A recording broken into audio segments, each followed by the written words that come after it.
Well, it works. Excellencies, dear colleagues, distinguished guests, good afternoon and welcome to this special event, which marks the third formal observance at the United Nations of the International Day for the Elimination of Sexual Violence in Conflict. It is an honor for the permanent mission of Argentina to be hosting this event once again, together with the permanent mission of the United Kingdom and the offices of the special representatives of the Secretary General on Sexual Violence in Conflict and for Children and Armed Conflict in commemoration of this International Day. Allow me also to acknowledge the presence of the SRSG on Sexual Violence in Conflict, Her Excellency Pramila Patten, the SRSG for Children and Armed Conflict, Her Excellency Virginia Gamba, His Excellency Lord Ahmed of Wimbledon, Special Representative of the Prime Minister of the United Kingdom on Preventing Sexual Violence in Conflict, and of our distinguished panelists. Let me remind you that today's event is being transmitted live through webcast via UN Web TV for those around the world who couldn't be here with us. Also, please feel free to join us in tweeting live during the event using the hashtag Children Born of War and hashtag End Rape in War. Excellencies, dear colleagues, we gather here today to observe for the third time the International Day for the Elimination of Sexual Violence in Conflict, which was established by the General Assembly in 2015, following an initiative of the government of Argentina and the offices of the SRGs on SVC and CAAC. In accordance with General Assembly Resolution 69/293, which was co-sponsored by 114 member states of the United Nations, the objective of the establishment of the International Day is to raise awareness of the need to put an end to conflict-related sexual violence, to honor the victims and survivors of sexual violence around the world, and to pay tribute to all those who have courageously devoted their lives and lost their lives in standing up for the eradication of this crime. The theme for this year's observance is the plight and rights of children born of war. We wanted to highlight on this occasion the situation of a group of victims of sexual violence who are often invisible and unaccounted for within the general context of the invisibility and impunity that surrounds sexual violence in conflict. Children born as a consequence of sexual violence in conflict face many challenges, the main ones being stigma and discrimination, together with lack of recognition before the law and within their communities. They are also victims, usually stigmatized, marginalized by their own families and communities, who often consider them as sons of the enemy or bad blood and alienate them. This translates very often into a lack of recognition before the law and denial of their identity, as well as many other violations of the most basic human rights. As stated in the last Secretary General's report on SVC, the stigma associated with sexual violence can have lifelong and sometimes lethal repercussions for both survivors and children conceived through rape. The goal of International Days is to raise awareness on specific issues and to set a stage for dialogue and discussion in order to address them, listening to victims and people affected by those phenomena, and generating a platform for debate at all levels in order to promote a greater commitment of the international community to tackle such challenges. This year's observance of the International Day provides an opportunity to reflect on ways to amplify the voices of women and children affected by conflict related to sexual violence in policy and decision-making forums, as well as to share new research findings and first-hand experiences of children born of rape in wartime who have endured isolation and ostracism in highly polarized societies. States, the international community, civil society, and community leaders, we all need to continue working to prevent and eliminate sexual violence in conflict and curb the stigmatization, marginalization, and discrimination associated with it. We need to continue working towards shining a light to this often invisible crime and ensuring accountability for the perpetrators. Some actions, among many others, in which we need to continue working and redoubling our efforts and political will are: first, the inclusion of gender justice and multidisciplinary support services for victims in post-conflict reconstruction efforts. Second, the provision of multidisciplinary and multifaceted socioeconomic support services to survivors in order to promote their integration into their communities and families, aimed to alleviate stigma and mend the social fabric. And third, the legal recognition of victims of sexual violence in conflict in order to allow them to access reparation and redress. Distinguished colleagues, today's event will consist in an opening segment with a statement from Lord Ahmed of Wimbledon and SRSG's Patton and Gamba, followed by a musical performance by the UN Chamber Music Society and a panel discussion featuring a statement by a former child born of war and civil society representative, and the presentation of a report on closing the protection gap for children born of war. To conclude, we'll have a brief space for interventions from member states and closing remarks by SRSG Patton. We hope that today's event will help us to shed a light on this much neglected and often invisible crime, and to reflect about this issue and the necessary steps and measures that are needed in order to prevent and put an end to these crimes. With that, I wanted to thank you all once again for being here, and now I would like to give the floor to our distinguished keynote speakers. Lord Tariq Ahmed of Wimbledon. He was appointed Minister of State with responsibility at the Foreign and Commonwealth Office and appointed the Prime Minister's Special Representative on preventing sexual violence in conflict. Prior to this, he was Minister for Aviation and Trade and Minister for Skills and Aviation Security at the Department for Transport, Minister for Countering Extremism at the Home Office, and Local Government and Communities Minister. Lord Ahmed has a 20-year career working in banking and finance, and as the Prime Minister's Special Representative on preventing sexual violence in conflict, he worked with governments, the UN, civil society, and others to strengthen accountability and tackle impunity, provide greater support for survivors, ensures gender equality, is fully integrated in all peace and security efforts, and deliver a more effective multilateral response to crimes of sexual violence in conflict. He is also in charge of promoting and implementing the commitments of the June 2014 Global Summit to end sexual violence in conflict held in London. Lord Ahmed, you have the floor.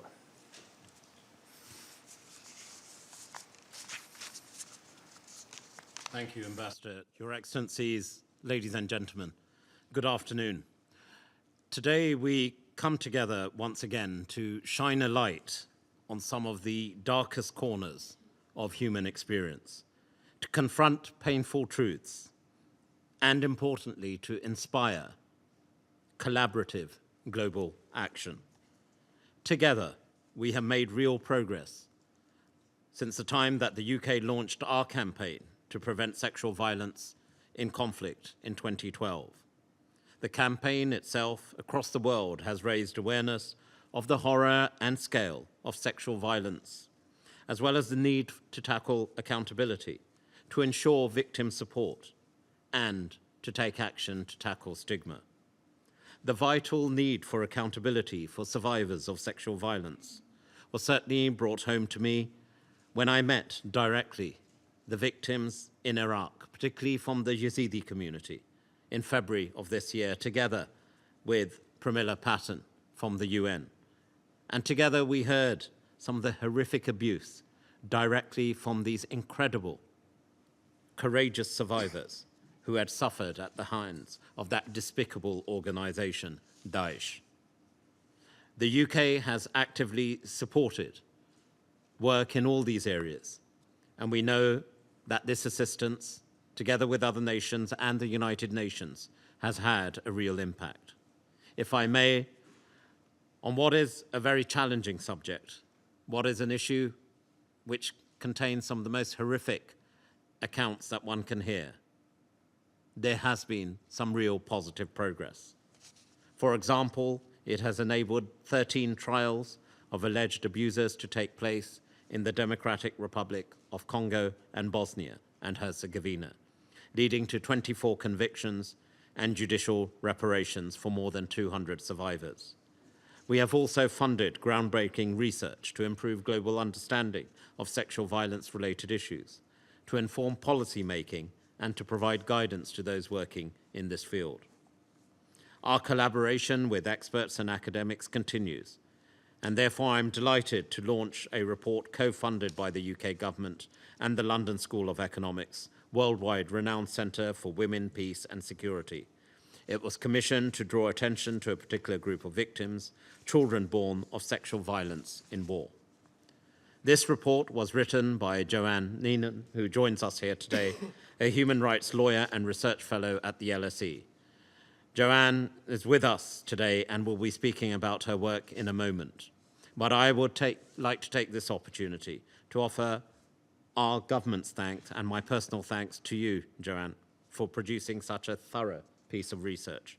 I am confident it will inform our approach and that of international partners in both the months and years ahead.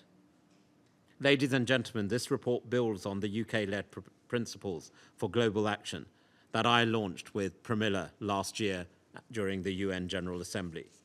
That document broke new ground by highlighting the particular vulnerabilities of children born of sexual violence in conflict, and of course, their mothers, something that hitherto had been largely overlooked by policymakers.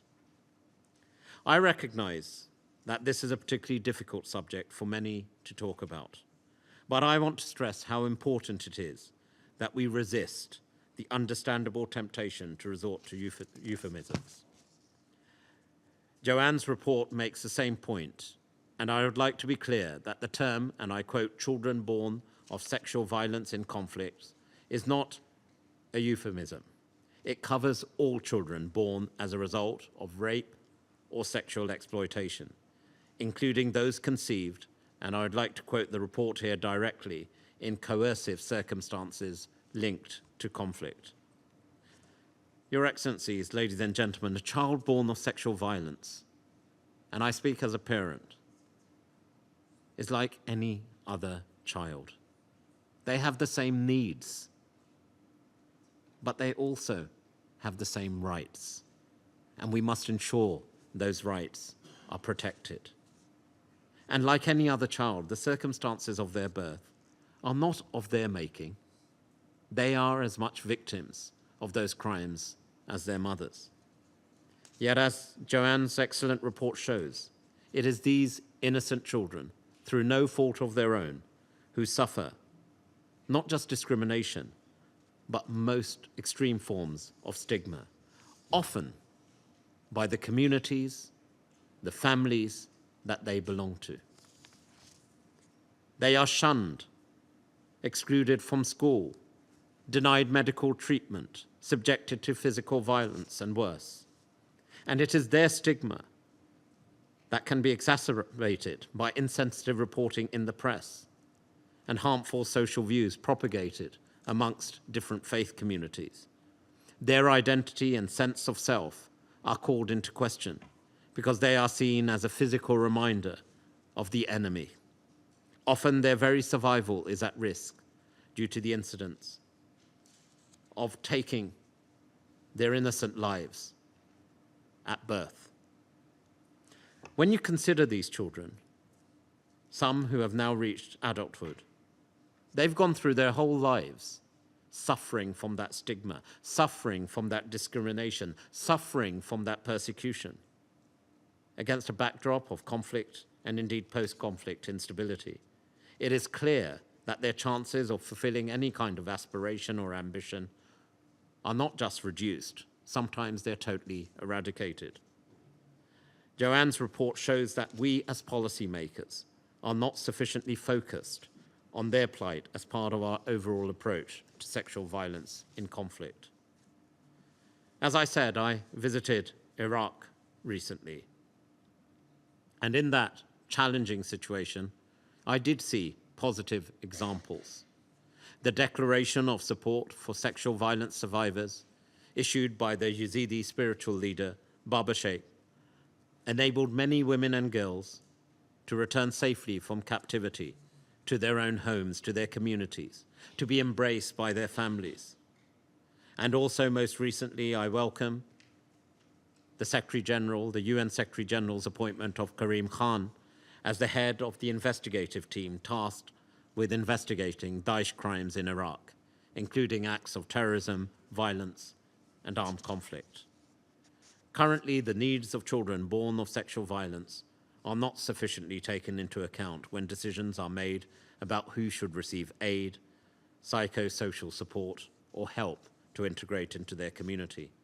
This policy and protection gap means that in many cases, children born of sexual violence are being left behind, with negative consequences for themselves, their communities, their families, their future, and indeed the outcome of reconciliation efforts. If we do not take action now, if we do not bridge this gap, these problems are likely to fester and grow. That is why today I would like to invite all of us collectively, partners working side by side, to join us in pledging support for the children born of sexual violence in conflict. These are innocent children. The campaign to prevent sexual violence in conflict has always been about hearing the voices of the victims.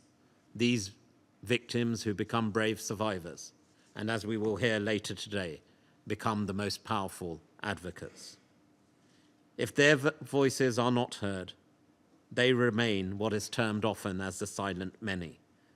Women and girls, but also men and boys, people from the LGBT community, disabled people, forced mothers, and indeed children born of sexual violence.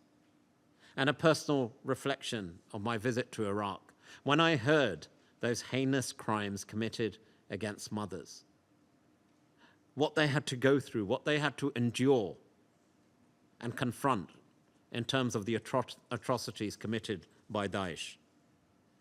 It shakes the very foundation of your being. The voices of those survivors will remain with me for life. And as we in the UK prepare to host an international meeting in November 2019, 5 years on from the Global Summit to End Sexual Violence in Conflict, we want to put them at the heart and center of that particular event. At the first summit, we told the world that it was time to act. In 2019, we need to show the world, we need to show the survivors that we did just that, and we are determined to do so much more. The meeting in 2019 will seek real commitments from governments and international organizations to accelerate the drive to end impunity, advance justice and accountability, tackle stigma by calling to action, the international media, and a declaration from faith leaders, and develop new ways to prevent and address sexual violence. This must also include action in support of children born of sexual violence. The recommendations in this excellent report offer a path for national and international policymakers to follow, and we will be inviting member states from the United Nations representatives directly, the Commonwealth, and our champion partner countries to put forward evidence of concrete action against these recommendations at the 2019 international meeting. We will spearhead action multilaterally, including through our role as chair of the Commonwealth, to encourage the sharing of best practice and lessons learned to build on current interventions. Working bilaterally with partners where we have shared interests is similarly key to achieving our long-term goal of ending sexual violence in conflict. Your Excellencies, ladies and gentlemen, to conclude, yes, we can reflect and be proud of the achievements to date in supporting those innocent victims of sexual violence in conflict, and proud of our efforts to prevent others suffering the same fate.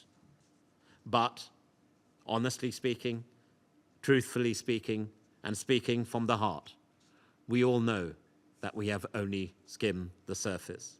There is so much more to do.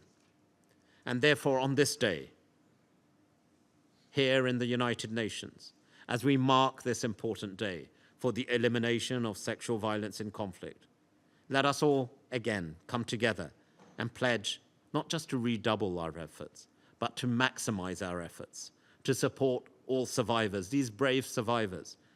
Let us hear their voices, the voices of the silent many, and take great strides forward, collectively, collaboratively, working together to address the particular needs of these innocent children, victims often ostracized through no fault of their own. And if we address that priority, then perhaps we can then look forward and say we have played our part in ensuring that their future, their progress, their hopes, ambitions, and aspirations have been protected. And I commend this report to you. Thank you.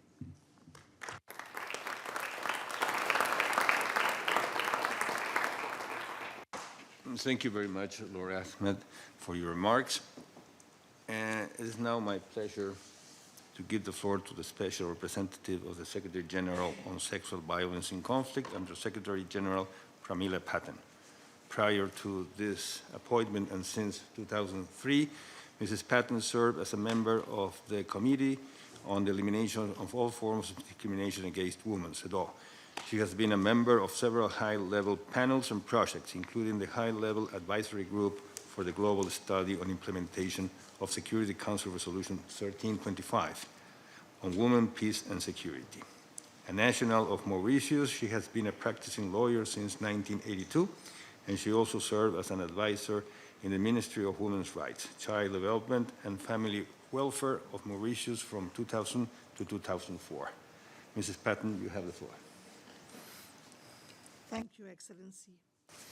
His Excellency Martin Garcia Moritan, Permanent Representative of Argentina to the United Nations, His Excellency Lord Ahmad of Wimbledon, Under Secretary General Mrs. Virginia Gamba, ladies and gentlemen, good afternoon. Thank you for gathering here today to commemorate the 3rd International Day for the Elimination of Sexual Violence in Conflict. Each year, we harness this occasion to spotlight neglected issues and invisible victims. This year, our focus is on the plight and rights of children born of war, who have long been a voiceless category of victims, often relegated to the shadows of society, marginalized, undocumented, and sometimes left stateless. Such voices have rarely, if ever, been heard at the United Nations. We are therefore honored to welcome Mr. Alan Muich, who has traveled from Bosnia and Herzegovina to share his story with us today. It is a story that moved me deeply when I first heard it on my visit to Sarajevo last year. Such personal accounts can help to build a historical record for a harm that has been omitted from official narratives of war and peace.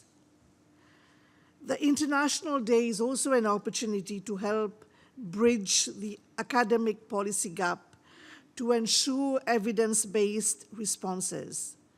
In this regard, I am pleased that Mrs. Joanne Neenan from the London School of Economics will join us this afternoon to share new research findings on ways to close the protection gap for children born of war.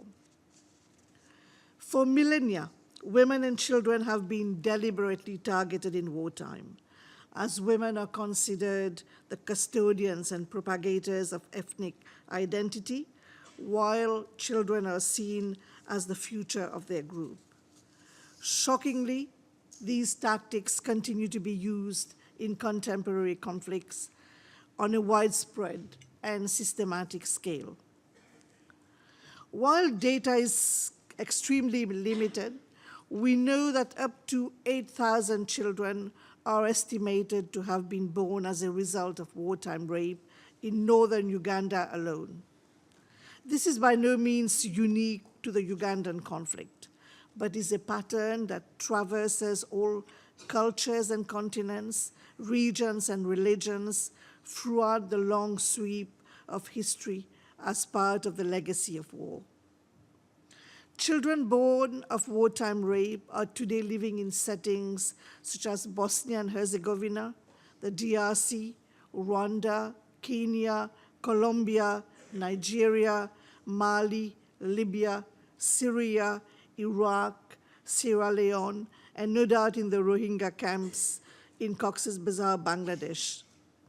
In the case of Iraq, my office has commissioned research on children born of rape and options for their legal registration and social integration.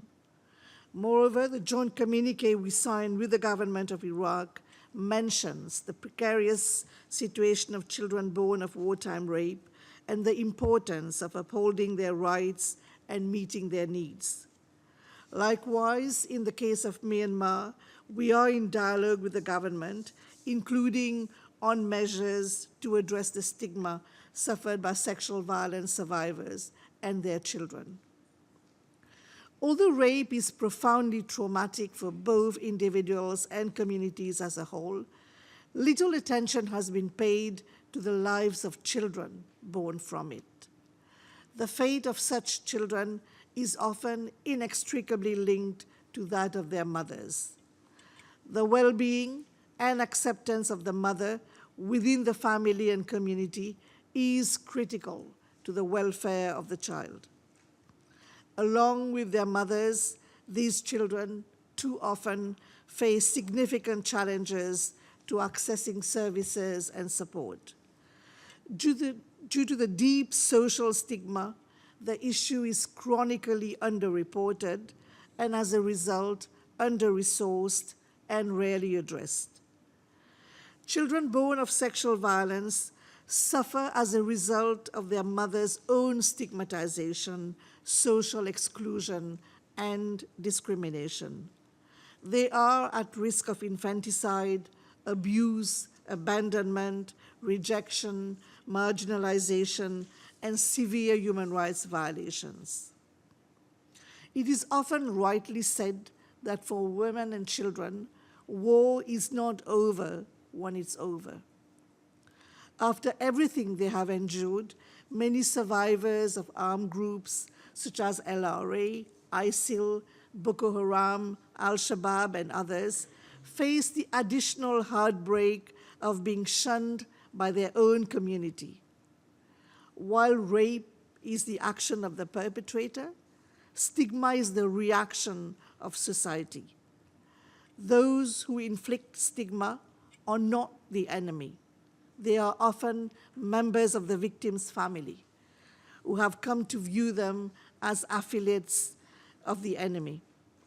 Such women may be forced to choose between returning to their home or caring for their new child, a choice no one should ever have to make.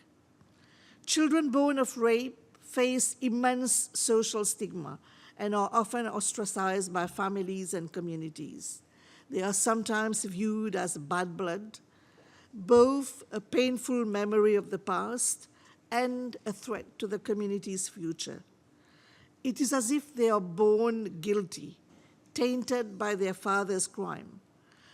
As a result, they have been dispossessed of a name and a nationality, of identity and inheritance in societies polarized by war. This, in turn, has meant that many are denied access to healthcare, education, social welfare protection, leaving them more vulnerable to exploitation, forced recruitment, trafficking, and other forms of abuse. The trauma of wartime rape leaves lasting physical and psychological scars that endure long after the peace accord has been signed and the guns have fallen silent. The consequences echo across generations.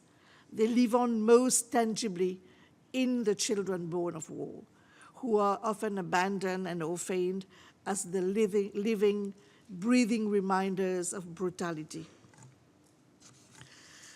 A child's future can be jeopardized by the lack of a paternal clan and identity and a social safety net.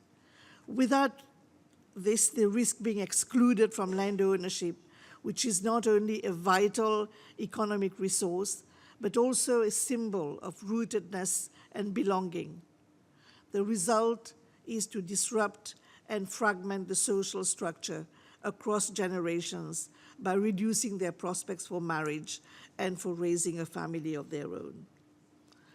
The plight of children born of wartime rape is both a human rights issue and a security issue.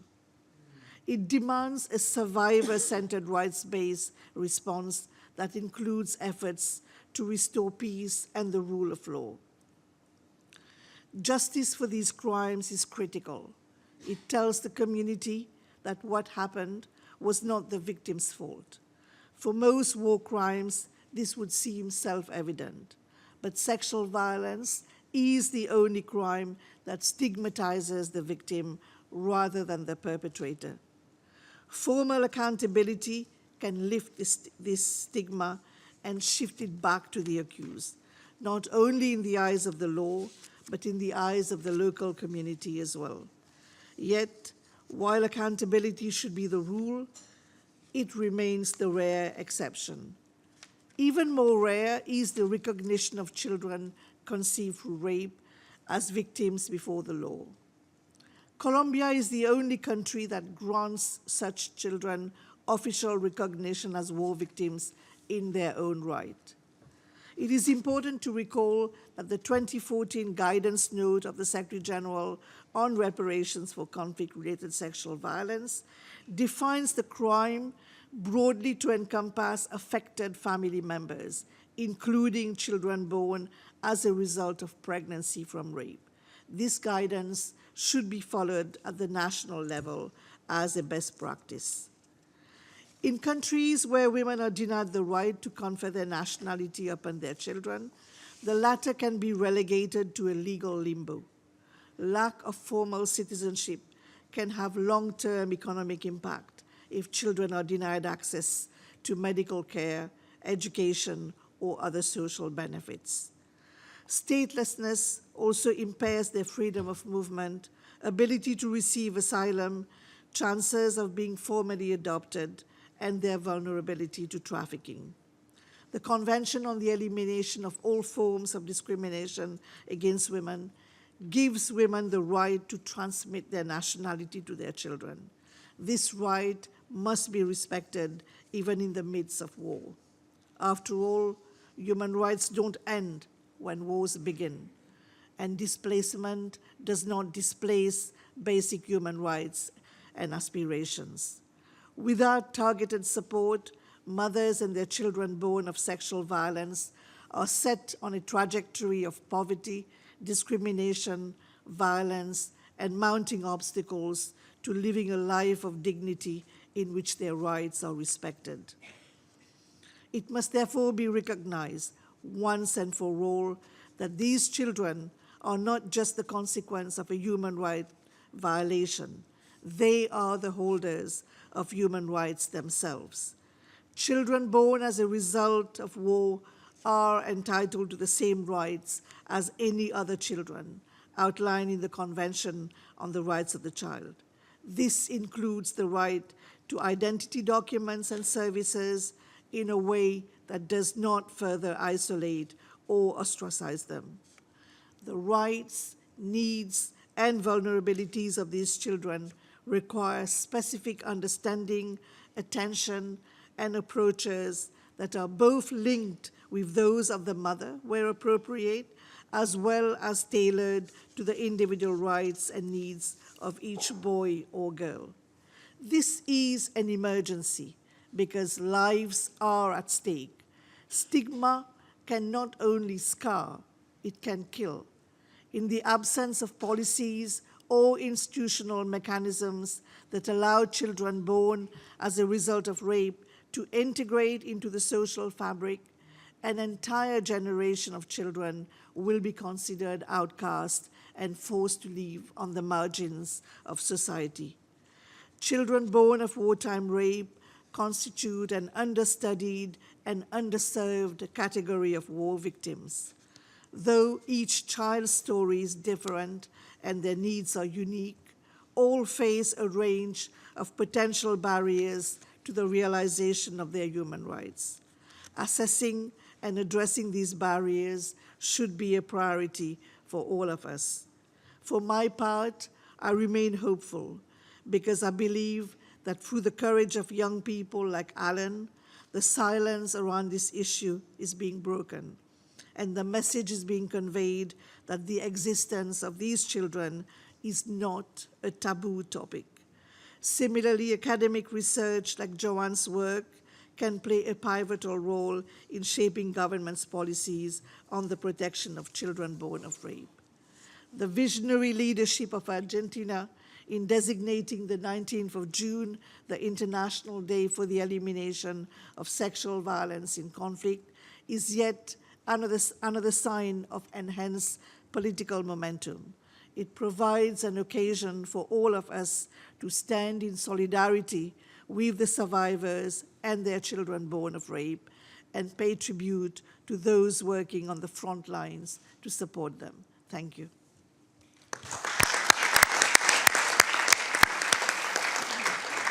Thank you very much, Mrs. Patton, for your remarks. And now it is my pleasure to give the floor to the Special Representative of the Secretary General for Children and Armed Conflict, Under Secretary General Virginia Gamba. And prior to her designation, Ms. Gamba was Assistant Secretary General and head of the Organization for the Prohibition of Chemical Weapons United Nations Joint Investigative Mechanism established by Security Council Resolution 2235 on the use of chemicals and weapons in Syria. A national of Argentina, Mrs. Gamba brings more than 30 years of experience and professional leadership on issues related to disarmament, peace, and human security. Among her vast experience, she was Director and Deputy to the High Representative for Disarmament Affairs in the United Nations Office for Disarmament Affairs from 2012 to 2015, Deputy Director, Safety and Security at the Institute for Public Safety of the Ministry of Justice of the Government of the City of Buenos Aires, an expert consultant for the European Union to assist the African Union with the development of the implementation strategy for the African Common Approach to combat illicit small arms trafficking. Querida Virginia, dear Virginia, the floor is yours.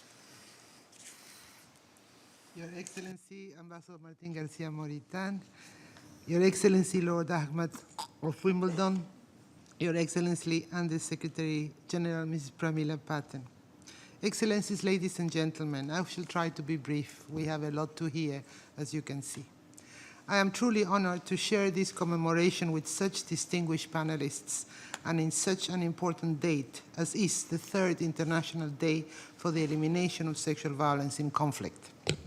As you know, the Office of the Special Representative on Children and Armed Conflict monitors and reports on 6 violations against children in situations of armed conflict: recruitment and use, killing and maiming, abductions, sexual violence, attacks on schools and hospitals, and denial of humanitarian assistance. Year after year, we see these violations reoccur with little or no change, except perhaps in recruitment and use, where constant awareness raising has led to some positive changes in the conduct of armed conflict in this regard. We also have seen increasing numbers of children released from armed conflict and commencing their reintegration processes vis-à-vis their own communities. Nevertheless, the one violation we do not seem to be making much headway to allow for its reduction is that of sexual violence. As defined in the mandate I represent, rape and other forms of sexual violence is not only one of 6 grave violations we monitor and report on, but as of 2009, it is also a trigger for the inclusion of parties to conflict in the annexes of the annual report of the Secretary General on Children and Armed Conflict to the Security Council. In the latest report covering the year 2016, there are 15 parties to conflict who are listed for sexual violence in the annex, and these include both government forces and non-state armed groups. Our latest report shows over 900 verified cases of sexual abuse against boys and girls last year alone. Although our reporting is designed to paint a picture of the scale of sexual violence affecting girls and boys in conflict, we know for a fact that this is the most underreported violation of all.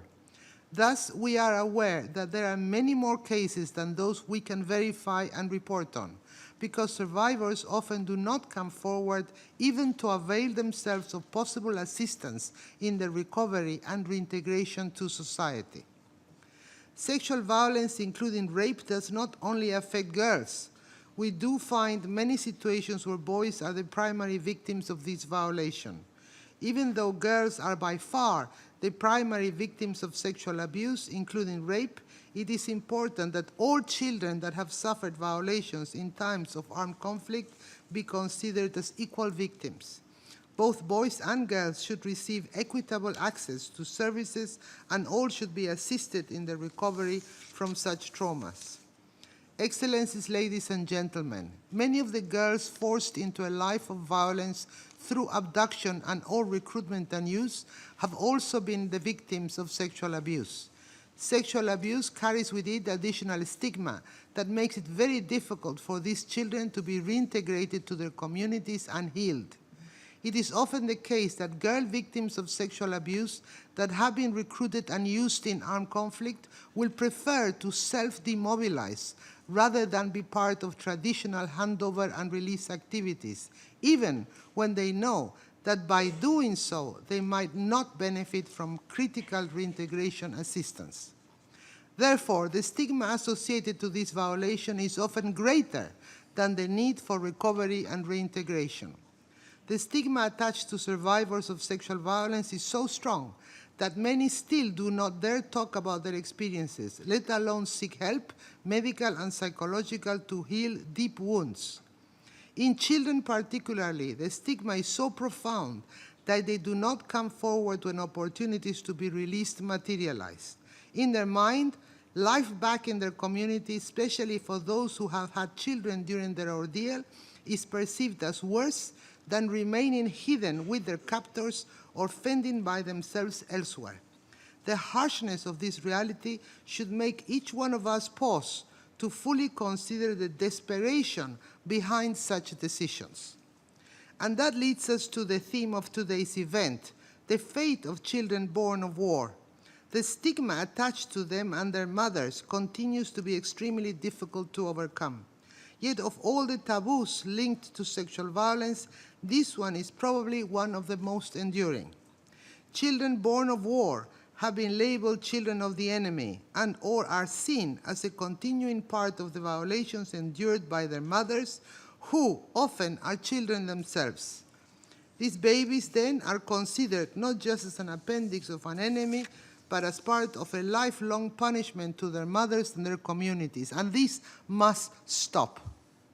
What these misperceptions have in common is that they attack the humanity of these boys and girls, deprive them of their sense of belonging to their mother's community, and stop their young mothers from seeking assistance in the first place. In short, innocent babies are made to pay for all the horror their mothers have had to endure. Excellencies, ladies and gentlemen, another factor that makes it difficult for victims to come forward is that impunity is still too often the norm. It is one of the biggest obstacles to ending sexual violence in conflict. Without a clear signal to perpetrators that they cannot continue unpunished, there are few prospects that we will see the end of it. When this International Day was crafted in 2015, we all expressed the hope that this annual commemoration would serve as a call to action to improve our common efforts to help survivors come forward and receive services and access to justice. This should apply to babies born of rape as well. They deserve to receive assistance, and they should be protected by the justice that was denied to their mothers. I am encouraged by the international mobilization to raise awareness on the plight of children victims of sexual violence. I also wish to acknowledge the tireless work of all our colleagues in the field to provide lifelines to children whose lives have been shattered by armed conflict and to cope with the trauma that sexual abuse leaves behind. Our colleagues work with little resources and against time, and often in very difficult circumstances, but they are there and they want to do more. To that end, they would also want me to use this opportunity to once again renew my call to pay special attention to the most vulnerable, the boys and girls that face the tragedy of sexual violence during conflict, and those in dire need of help, the children born of war. Thank you.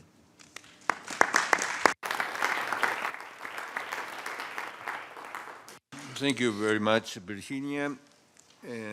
Now, that concludes our opening segment. But before we move into the panel, it is my pleasure to present a musical performance by the UN Chamber Music Society of the United Nations Staff Recreation Council. Founded in January 2016 by its president, Mrs. Brenda Bongova, the UN Chamber Music Society is a group of accomplished musicians from within the international community dedicated to promoting the UN goals at large through the universal language of music. Through performances by the Society, the passion and intimacy of the chamber music repertoire has the creative power to move audiences and help promote the universal values of the United Nations, such as understanding between civilizations, freedom of expression, and equality of rights. It has performed on multiple occasions for humanitarian purposes at the UN headquarters, and it's our pleasure to have them here with us today. Without further delay, allow me to give the floor to Mrs. Bongova, President of the Society, to introduce the performance. She's born in Canada. Brenda Bongova is a concert pianist and choral soprano who has performed at Carnegie Hall, Lincoln Center, Harvard University Sanders Theater, and the United Nations. In 2015, she performed the world premiere of the Piano Concerto for the United Nations in celebration of the 70th anniversary of the organization with the UN Symphony Orchestra. Mrs. Bongova worked at the cabinet of 3 presidents of the General Assembly and the office of the Undersecretary General for Political Affairs. She currently works in the executive office of the United Nations Secretary General. Mrs. Bongova, the floor is yours.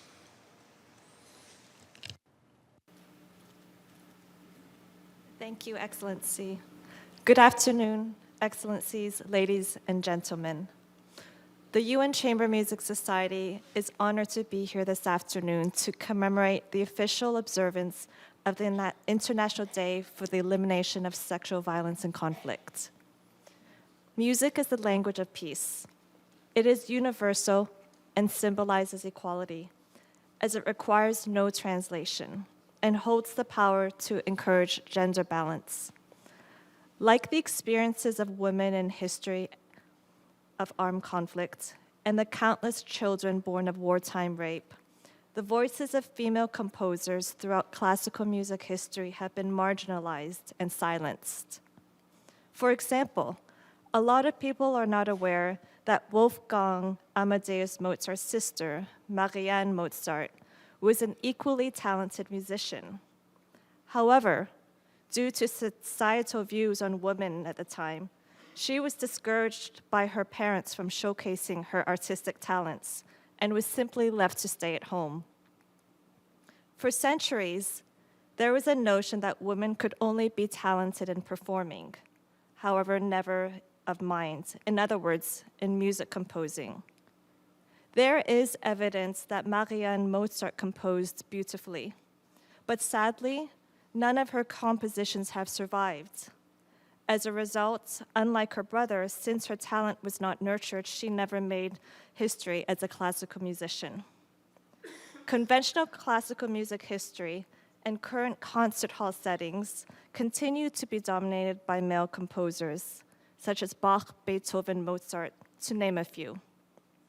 Today, we are at a pivotal moment for women's rights. as we all know that there's no better path to a more peaceful and prosperous world than the empowerment of women, through allowing the voices of women to be heard. Classical music history must no longer be replete of female composers. For this reason, the repertoire we are about to perform this afternoon has been designed in the feminist spirit, featuring only female classical music composers. Our performance celebrates the accomplishments of equally genius female composers by Amy Beach, Pauline Viardot, and Lily Boulanger. These composers worked with and within a male-dominated music culture. You can read more about their fascinating backgrounds in the music brochure which is distributed for this event. I would like very much to thank SRSG Gamba, SRSG Patton, and the Ambassador of Argentina for warmly welcoming the UN Chamber Music Society to contribute to this very, very important day. Above all, I would like to thank Ariel Horitz, who is an extraordinary woman, activist, violinist, who also happens to be the disciple of Itzhak Perlman, for being here this afternoon. The UN Chamber Music Society is deeply honored to have her. We hope that you will enjoy this musical interlude featuring female classical music composers so that their voices will never be forgotten. Thank you.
Thank you very much. I would like to express appreciation on behalf of the co-organizers to our UN Chamber Music Orchestra for the performance and tribute on this important day.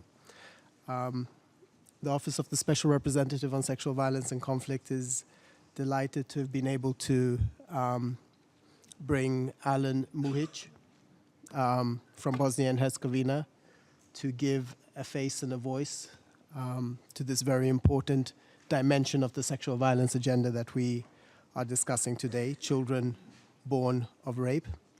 Alan is 25 years old, and he is the founder and president of an organization in his country, Bosnia and Herzegovina, called Forgotten Children of War. And he's been trying to bring attention to the issue and stigma attached to those born as a result of sexual violence in conflict. He's a medical technician and a father of a 2-year-old, and works at the hospital where he was born in February 1993 during the war in Bosnia. We're delighted to hear you speak. Thank you.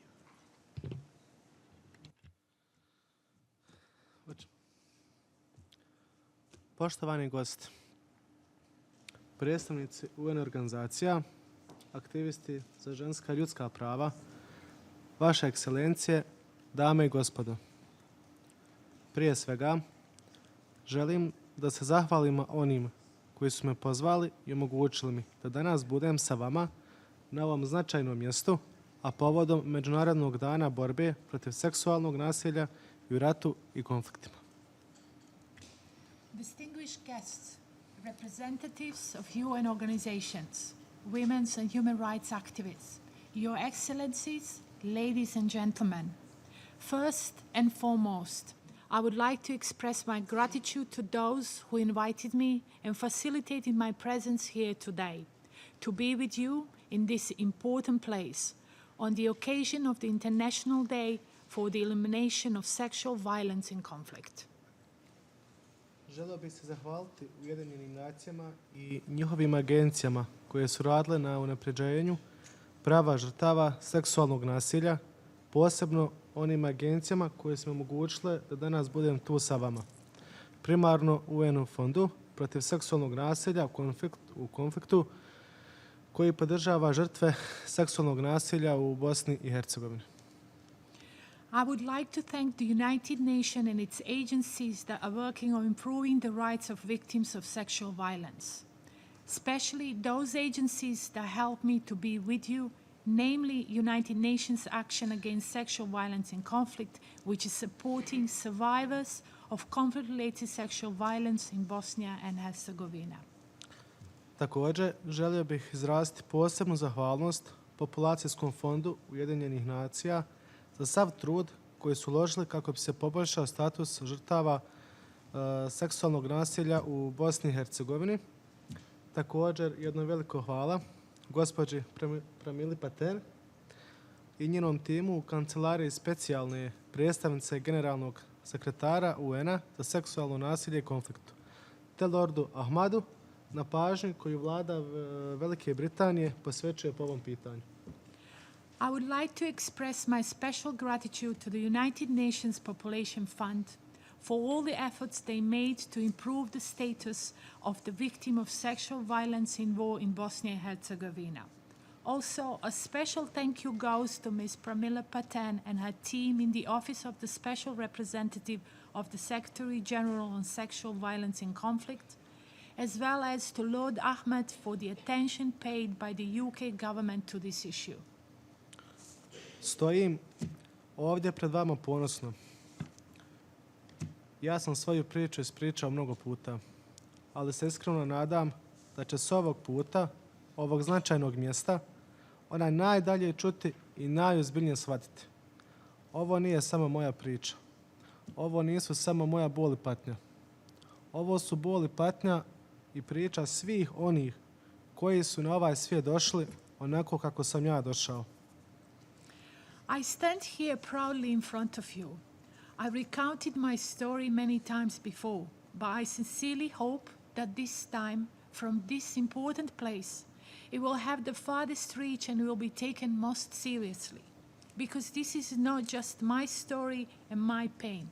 And this is the first time I have the opportunity to speak before the United Nations. This is not just my pain and suffering. This is the story, this is the pain and suffering of all of those who came to this world the way I came. Zovem se Alen Muhić. Dolazim iz Bosne i Hercegovine, u kojoj sam rođen 1993. godine. U najstrašnije doba rata.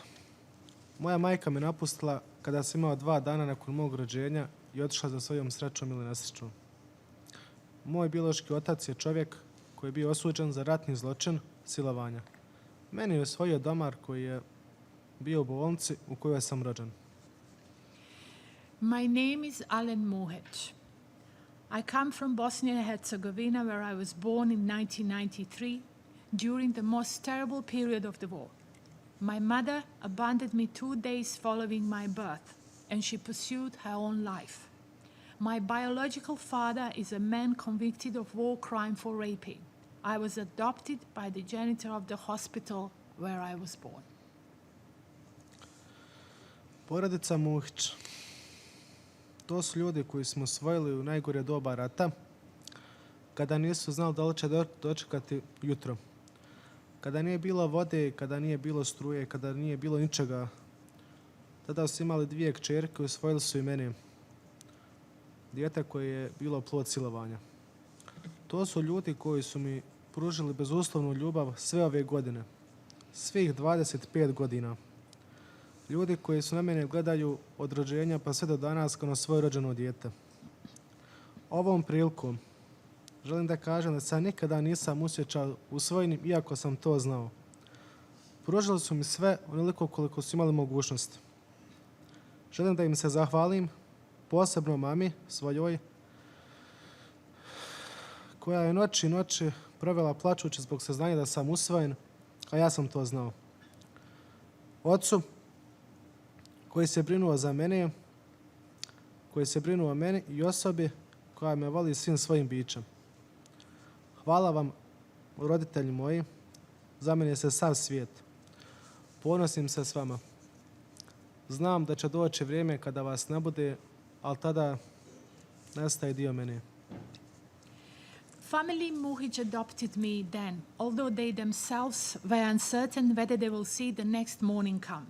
In years when there was no electricity, water, food, and they had 2 daughters, they got up the courage and adopted me, the child born of wartime rape. They are the people who gave me and continue to give the unconditional love during all these years.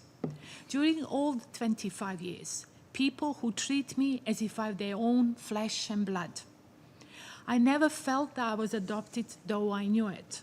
They gave me everything they could possibly give me. On this occasion, I would like to thank them, especially to my mom, who spent countless nights in tears for the fact that I was adopted and for the reason for which I was adopted. Thanks to my father, who took care of me, the person who loves me with every fiber of his being. Thank you, my dear parents. For me, you are my world. I am proud of you. I know the time will come when you will not be around, but then a part of me will be gone too, together with you. Danas sam ovdje sa vama, sretan i slobodno s ponosom mogu da pričam o sebi i svojim najdražim, bez trunke, stida i srama. Međutim, stvarnost je takva da su djeca rođena kao plod silovanja, viđena kao živi podsjetnik nasilja koja zajednica nije uspjela da spriječi. Nositi takav teret od samog rođenja i ranih nogu bilo je nepodnošljivo. Gušeće za mladu osobu koja pokušava pronaći svoje mjesto u zajednici te razumjeti nasljeđe bola koje je okružuje. I stand here today, pleased to be able to freely and proudly talk about myself and my dearest one without feeling ashamed or embarrassed. However, the reality is such that children born as a result of rape are perceived as a living reminder of the violence the community failed to prevent. Carrying such a burden ever since their early age is unbearable for a young person trying to find a place in the community and to understand the heritage of pain that surrounds them. Ja nisam htio da dozvolim, nisam htio da postanem, da pristanem na prečutnu patnju koja je počela i prije nego što sam ja došao na ovaj svijet. Jer je to jedan neraskidivi dio mene. Stigmatizacija je destruktivna sila koja pretvara noćgled bezazlene komentare u neprospavane noći. Stigma je bolest društva. A zašto? Možete se zapisivati. I did not want to allow, I did not want to accept silent suffering that started even before I came to this world, the suffering which is the inseparable part of me. And stigmatization in this regard is destructive force that transforms seemingly innocent comments into sleepless night. Stigma is the sickness of the society and not my personal. Naime, prvi put sam naučio šta je stigma i osjetio sam to na svojoj koži. Kada sam imao 8 ili 9 godina, kada sam iz bezazlene šale sa svojim prijateljima saznao da sam u stvari usvojen, da mi otac nije moj pravi otac, niti majka moja prava majka. To je bio jedan šok za mene, pogotovo od mog prijatelja od kojeg sam se družio već sa njim od malih nogu. Tom prilikom smo se potukli i ja sam otišao kući i ispričao svoju priču. Jel? Nakon toga, kada me stavio otac u svoje krilo, ispričao mi istinu svu samu, bez jedne laži. Teško sam tada to podnio, ali kasnije mi je bilo lakše u toku mog odrastanja. Jedino što ne mogu kriviti svog prijatelja, jer je tada bio dijete, to je čuo svojih roditelja. Na svojih roditelja, dakle, oni su mu to sigurno ispričali. Ja i taj prijatelj smo i dan danas dobri prijatelji, hvala mu na tom, jer možda da on tada to nije rekao, ja možda ne bih ni saznao da sam usvojen. I da mi je majka, dakle, silovana žena. First time I felt stigma when I was about 8 or 9 years old. When I, through the play, learned from a friend of mine that my mother wasn't my mother, my father wasn't my father. I was so upset, I punched him. And then I ran home. My father put me on his lap and told me the whole story without missing any piece. I was upset and it took me a long while to manage to absorb what I've been told. My friend didn't know any better. He was a child himself. We are friends even today. I actually thanked him for telling me. Maybe I would have never learned the story had he not told me at the time. Često se pitam da li bi ona otišla, da je zajednica nije unaprijed osudila, bespogovorno osudila, te odbacila. Ja sam borac po prirodi i volim ljude, volim život. Otac sam dvogodišnjeg sina i suprug. Radim kao medicinski tehničar u bolnici u kojoj sam rođen, u bolnici u kojoj me ostavila moja biološka majka i u bolnici u kojoj me je domar usvojio. Znate moju priču, no moja priča je slična mnogim drugim pričama širom svijeta. I often wonder whether the mother would have abandoned me if the community had not rejected her so undeniably and irrecoverably. I'm a fighter by nature and I love people. I love life. I'm a father of a 2-year-old boy and a husband. I work as a nurse at the hospital where I was born, at the hospital where I was abandoned by my biological mother, at the hospital in which the janitor adopted me. You know my story, but my story is like many other stories around the globe.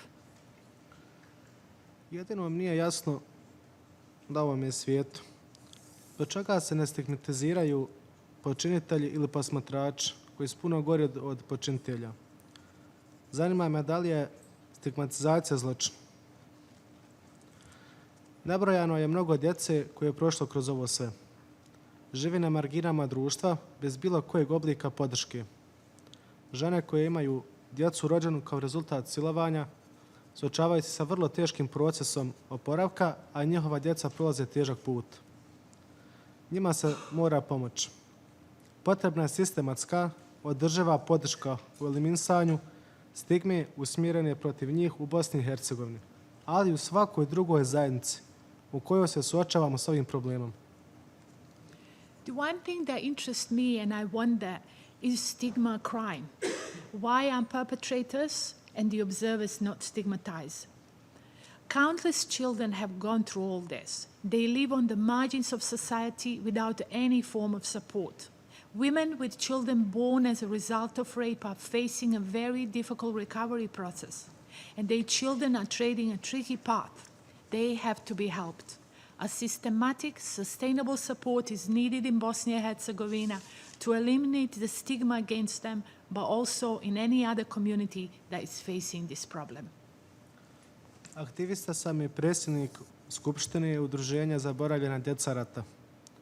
U našem društvu ima i Bošnjaka, i Srba, i Hrvata, muslimana i hrišćana ima. Mi smo ovo ime smo sami sebi dali. Zaboravljena djeca rata. Inače nas nazivao raznim imenima koja su uvredljiva, pogotovo stigmatizirajuća. Ali nas to neće zbuniti i neće nas spriječiti da tražimo i da dobijemo podršku, pristup dodatnim pravima i uslugama koje će omogućiti lakše i održljivije da budemo dio zajednice. Tražimo vas da nas podržite u programima koji rade o smanjenju stigmatizacije spram žrtava silovanja te prihvatanja djece rođene kao plod silovanja od strane njihovih zajednica. Today, I'm an activist and president of the Assembly of the Association Forgotten Children of War. Our association gathers Bosniaks, Serbs, Croats, Muslims, and Christians. This is the name we have given ourselves, Forgotten Children of War. Otherwise, we are called by different names that are often deeply hurtful and stigmatizing. But this will not distract or prevent us from seeking and getting support, access to additional rights and services that will make it possible for us to be a part of the community. We need you to support us in programs that will help reduce stigma against rape victims and acceptance of children born from rape by their communities. Na kraju, u ime nas, zaboravljene djece rata, želim s ovog mjesta da pošaljem nekoliko poruka. Mi nismo, nećemo i ne želimo da budemo smatrani posljedicom rata. Mi ne želimo da nas prikazuju i tretiraju kao produkte mržnje i konflikta. Ja opraštam svakome za sve što mi je učinjeno, ne mrzim nikoga. Hodam visoko uzdignute glave. Neću snositi posljedice i krivicu za grijehe onih koji su me donijeli na ovaj svijet. Seksualno nasilje u konfliktu mora biti zaustavljeno. U isto vrijeme shvatam i pozivam i vas da shvatite teret stigmatizacije koje žrtve silovanja trpe. Te želim da im pomognete, da im taj teret olakšam. Jedino tada svi možemo pomoći i doći do pomoći i smiraja koji nam je svima potreban. Hvala vam puno. Finally, on behalf of us, Forgotten Children of War, I would like to send a couple of messages from this place. We are not, we will not, and we do not want to be perceived as a consequence of war. We don't want to be seen and treated as products of hatred and conflict. I forgive everyone for all that was done to me. I hate no one. I stand proudly and refuse to be burdened by the sins of those who brought me to this world. Sexual violence in conflict must be stopped. At the same time, I understand and I appeal to you to appreciate the burden of stigmatization suffered by the victims of rape, and I ask you to help me lighten their load. Only then can we find the peace and solace that we sorely seek. Thank you.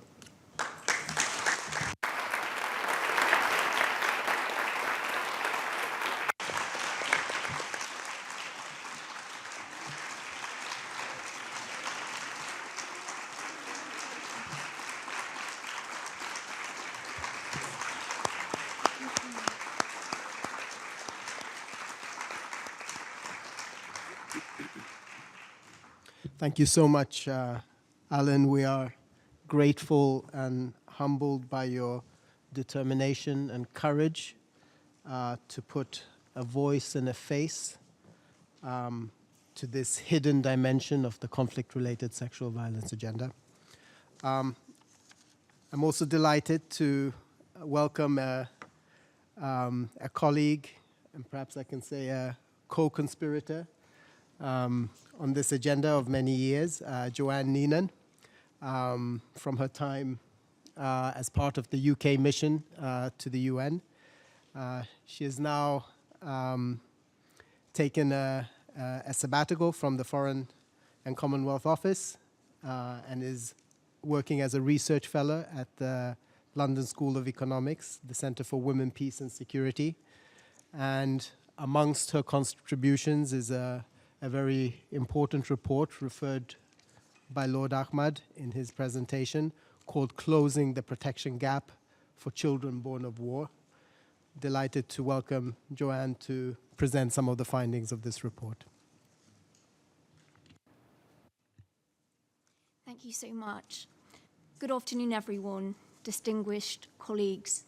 It's an honour and a privilege to speak here today and to join wholeheartedly in this expression of solidarity with children born of sexual violence in conflict, their mothers, and girls and women who've been subjected to reproductive violence and endured gendered harms, and indeed all victims of conflict-related sexual violence. My research report, Closing the Protection Gap for Children Born of War, is both a call and a challenge to you, national and international policymakers, to take urgent preventative and reparatory measures to better protect an acutely vulnerable group of children. I'm very grateful to SRSG Patton and Lord Ahmed for their kind remarks about the report, and in particular, Lord Ahmed's invitation for member states to share examples of concrete actions against the recommendations set out in this report in time for the 2019 Global Summit. The full detailed report is available online for this event, and I would invite you and entreat you to read it thoroughly. Today, I'm going to highlight just 3 key findings and recommendations. The report is informed by and builds upon existing research, including from the time of the conflict in Bosnia, as well as fieldwork I conducted in Colombia and Uganda, assisted by Justice and Reconciliation Project, Gulu Uganda, who I thank today. The distinguished speakers have set the global picture. Children are being born of sexual violence still, and have been born of sexual violence across all continents, in diverse spaces and places, in their own homes, in IDP and refugee camps, in captivity and sexual slavery. They've been born as a result of sexual violence by both state and non-state actors.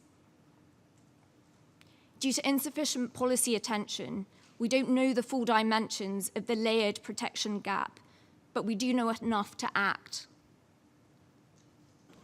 My first finding is that, irrespective of the country or the nature of the conflict in which children are being born, there is evidence that they face a range of common risks and harms, which, if unaddressed, increase and multiply during their lives. Some of these have been clearly articulated by the SRSGs and Lord Ahmed, and of course, by a victim survivor himself today. I offer just a snapshot of some short and long-term risks and harms children face as babies and adults with unmet justice and other needs, drawing on data from Rwanda, Timor-Leste, Colombia, and Uganda. Babies are dying of infanticide and abandonment. Older children into adulthood are at risk of suicide. They're still being stigmatized, even as adults. Lack of birth registration can have a multiplying effect, so that children don't access education in order to allow them to build their adult lives, to secure a home, to secure employment. Women and girls are sometimes dying from unsafe abortions and suffering an array of reproductive harms, which also may multiply. My second finding is that while children face some independent risks and harms, there is also evidence that unaddressed economic, health, and social harms of mothers are passed on to their children when they're their primary carers. In short, trauma and other harms can become intergenerational. Women and girls struggling to cope with the ongoing physical and psychological impact of sexual violence, sometimes HIV, fistula, stigma, mental health issues. These are all exacerbated by the additional economic and emotional challenges of bringing up a child. Often these women and girl children are doubly stigmatized for being mothers as well as victim survivors. This finding is critical because it alerts policymakers to the need to address also the harms and risks that mothers face as part of targeted policymaking for children, as SRSG pattern also set out. The third finding is that in the absence of a global mechanism and repository to collect and share knowledge of the challenges and needs of children born of war and any lessons learned is fueling the layered protection gap. States have clear legal obligations, including under international human rights law, CEDAW, the Convention on the Rights of the Child, but they lack a clearly articulated normative framework and set of practical guidelines to learn the lessons from the past and ensure they're not repeated. My findings from the focus countries, Uganda and Colombia, indicate that some policy and legal measures are in place or in train for children born of sexual violence, but barriers remain. These and other countries need a means of exchanging knowledge and assisting each other in navigating a multitude of barriers. For example, my findings show that while commendably, Colombia has a national reparations law for children born of sexual violence consistent with their human rights, this is not being implemented. The reparations are not reaching the children due to multiple barriers, including cultural and ethical barriers, despite the best efforts of the governmental agencies who want to award these reparations. We need to share any knowledge we have from other contexts to assist this country. In Uganda, a governmental pilot project is being developed to tackle the problem of lack of birth registration, which means that children born in captivity by the Lord's Resistance Army are unable to access many of their rights, including the critical right to education and other essential services.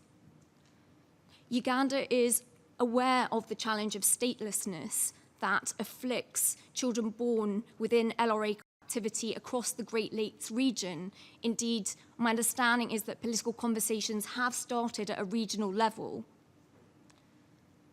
but the problem hasn't yet been solved. However, let's be clear, statelessness is not a problem or a challenge specific to the Great Lakes region. Policy making seems to be in train. When solutions have been found, they need to be transferred to other contexts so that we all learn and are prepared to urgently tackle the action, the risks and harms that have been identified. So taking a step back, what do we need to do? What do policymakers need to do to close the protection gap for children born of war? My first recommendation is that the United Nations should step in as this global repository and hub of knowledge and lead a comprehensive, gender-sensitive global study on the situation of children born of sexual violence in conflict, their mothers, and women and girls who become pregnant as a result of sexual violence, working with people who are experts on their own lives, with victim survivors and children born of sexual violence, regional organizations, civil society, grassroots activists, and others. This will help us develop the international normative framework, learn and share the lessons we need. Secondly, conflict-affected and post-conflict states must assume and discharge their primary responsibilities and legal obligations towards children born of sexual violence through a targeted, comprehensive approach. SRSG pattern made clear, children born of war's rights are human rights. Their rights should be part of international human rights discourse and they should be implemented. States need to assume their legal obligations and provide comprehensive economic, psychosocial, broader health support, reparations, and access to education for both children and their mothers, who often miss out on their education. Thirdly, states, civil society, regional and international actors must support the critical complementary work of grassroots activists and other local actors, including community religious leaders who are engaged in activities to protect children born of sexual violence, including tackling stigmatization. They're seeking to promote peace and reconciliation within their communities with the legitimacy that they have and also the knowledge of local culture and understanding of the conflict and the post-conflict situation. They need our support. I want to conclude my presentation by referring to a quotation from the late Virginia Bouvier, who conducted a research report into Colombia a couple of years ago.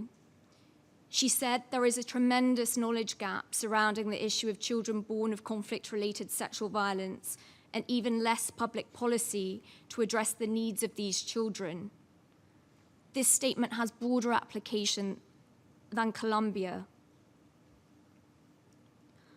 It's my hope that the report, Closing the Protection Gap for Children Born of War, is a partial response to her challenge. I hope that it will provide you with some evidence base and data to move forward so that you, national and international policymakers, can work with others to truly close the protection gap for children born of war. Thank you.